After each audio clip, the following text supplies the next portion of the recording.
আমাদের যে মানধাত্তা, আমাদের চিন্তা ভাবনা যে আমরা ডিপ টিউবওয়েল বসাবো আর পানি নেব, এটা বাদ দিয়ে দিই। এটা ট্রাই যে আমরা কিভাবে বৃষ্টির পানিকে সংরক্ষণ করব, সেটাকে আমরা কিভাবে আমাদের শহরের লোকগুলোকে বাঁচিয়ে রাখবো। আমার ঢাকা শহরের পাশে আগে অনেক নদী ছিল, ওয়াটার ক্যাচমেন্ট ছিল। আপনি অতদূর যাওয়ার দরকার নেই। আপনার এই যে হাতির ঝিল, এই হাতির ঝিল থেকে পানিটাকে যদি আপনি পরিশুদ্ধ করতে পারেন, এই পানি দিয়েই তো আপনি ঢাকা শহরের অনেকটা কাভার করতে পারবেন। এটা আমার বিশ্বাস। আমার মনে হয় আপনারাও এটাও চিন্তা করতে পারেন। দ্বিতীয়ত, আপনার আমাদের এই যে আপনার পশ্চিমে আশুলিয়ার পাশে দেখবেন পানি জমে সবসময় থাকছে, ক্যাচমেন্টটা থাকছে। এখানে বৃষ্টির পানিকে ধরে রাখার জন্যে আমরা যদি সেই প্রজেক্টে যাই এবং সেখান থেকে পানি সরবরাহ করি, তাহলে আমরা কিন্তু অনেকটা লাভবান হব বলে আমি মনে করি। একই থেকে পূর্ব দিকে তাই আমরা যখন ছোট ছিলাম এবং যখন ঢাকা কলেজে পড়তাম, আমরা চলে আসতাম মাঝে মাঝেই বুড়িগঙ্গায়।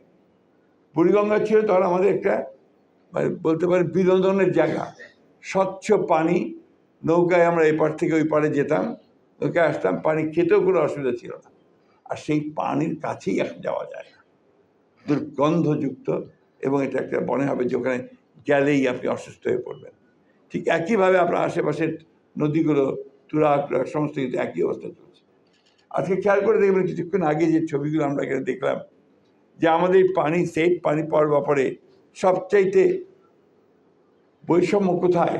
ওই গরিব মানুষগুলোর।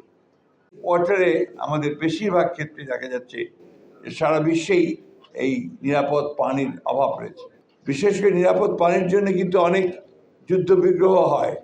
এবং আমার এক বন্ধু, যিনি বিদেশে আপনার অ্যাম্বাসেডর হিসেবে কাজ করেছেন, দীর্ঘদিন করেছিলেন, এখন তিনি বেঁচে নেই, জার্মানি কাজ করেছিলেন, তিনি আমাকে বলেছে যে তৃতীয় বিশ্বযুদ্ধ যদি হয় সেটা হবে সেফ ওয়াটারের উপরে, নিরাপদ পানির উপরে। এবং আমরা তার কিছু আলামত এখনই যে দেখতে পাচ্ছি না তা নয়।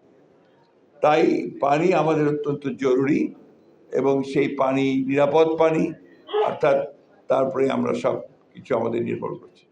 কিন্তু দুর্ভাগ্যজনকভাবে বাংলাদেশে এখন এই মুহূর্তে আমাদের এই নিরাপদ পানির সমস্যাটা সবচেয়ে কঠিন হয়ে দাঁড়িয়েছে। সবচেয়ে কঠিন মনে হয় আমার কাছে যে ঢাকায়, আপনাদের ঢাকা শহরে আপনারা সবাই বাস করছেন, আপনারা যারা ভালো জায়গায় বাস করেন, অ্যাপার্টমেন্ট বিল্ডিংয়ে বাস করেন, তারা নিজেরাই নিজেদের একটা ডিপ টিউবওয়েল আমরা করে নিয়েছে বেশিরভাগ ক্ষেত্রেই। এবং কালকে আমাদের একটা একনেকের মিটিং ছিল, না পরশুদিন একনেকের একটা মিটিং ছিল, সেখানে আমাদের পুরনো ডিপ টিউবওয়েলগুলোকে পুনঃস্থাপন করা, নতুন ডিপ টিউবওয়েল স্থাপন করার বিষয়ে আলোচনা ছিল।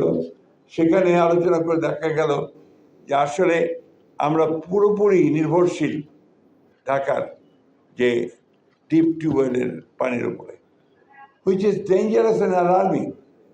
এটা শুধু মারাত্মক নয়, এটা ভয়াবহ রকমের একটা ভবিষ্যৎ আমাদের সামনে নিয়ে আসছে, আমাদের ভবিষ্যৎ বংশধরদের।